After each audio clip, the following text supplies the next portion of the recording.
in those pastures, us getting away from God is us getting ready to be killed by the sins of the world. Okay?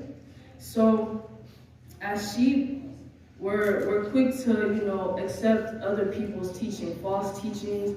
We're quick to accept doctrines of demons. And that's the problem here, right? So, when you're a child, you're listening? I'm talking about y'all. When you're a child, right? You're like a sponge. And you're like constantly soaking in information. And Satan knows this. Satan knows that your mind is like a sponge.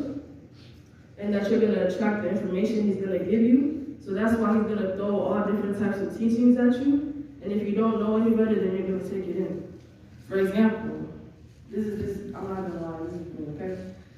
For example, like when I saw cartoons or like when I saw people on TV, I would act how they act on TV because I was like, oh, that's, I like how they act. Yeah. But to other people, that's like nice, that's good, but if you're not acting like Jesus, then Satan's already taken up your mind in that way. So, parents, it's important that you teach your children from these distractions, because if you don't teach them, I guarantee you somebody else is going to teach them. But what's more important is to teach how to avoid Satan's distractions. For example, right? You know when a lion takes his cub to go hunting?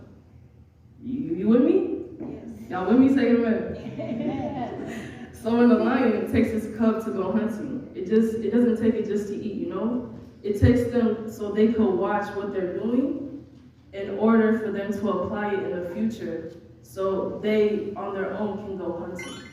Just the same way you take your children to church, they're not here just to sleep. They're not here just to, just play with their friends. They're here to listen so that in the future they could do what I'm doing. They could take it and they could apply it to their life. So whatever is coming their way, whatever tactics that Satan has, they could just shut that down immediately. Yeah. If we could go to Proverbs 22, verse 6, please.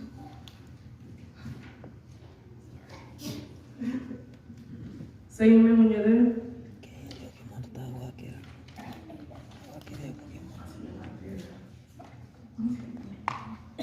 Okay, Proverbs 22, verse 6, it says, train up a child in the way he should go, and when he is old, he will not depart from it. Amen. I'm going to read that one more time. Train up a child in the way he should go, and when he is old, he shall not depart from it.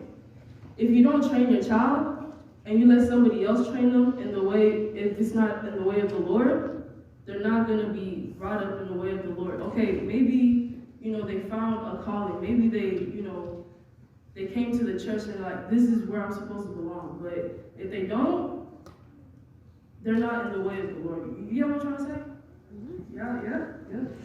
Yeah, no? Okay. Okay, it says, and when he grows old, he will not depart from it. The less sturdy your mind is, then the easier it is for the devil to enter and put all these gimmicks in your mind, right? So when the devil is in your head, that means that God is no longer there. And when you have kids, then that means you're not going to uproot them in the way of the Lord. And then if that goes on from generation to generation, then you're going to be wondering why there's no children in the church, why there is no youth preaching like the way I'm trying to preach right now. It's because you didn't train them when they were early. It's never too early. Amen? Amen.